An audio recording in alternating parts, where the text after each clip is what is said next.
దేశ భద్రత, అగ్నివీరుల భవిత, జంటగా సంస్కరణలు. భారత్ తన పరిమాణం, జనాభాను బట్టి కాకుండా జగడాల మారి పొరుగు దేశాలను దృష్టిలో పెట్టుకొని అనివార్యంగా భారీ సైన్యాన్ని ఏర్పాటు చేసుకోంది. దానికయ్యే ఖర్చు ఎక్కువగానే ఉంటుంది.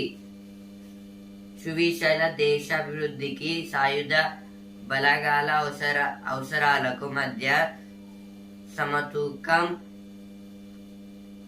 పాటిస్తూ నిధులను వెచ్చించక తప్పదు.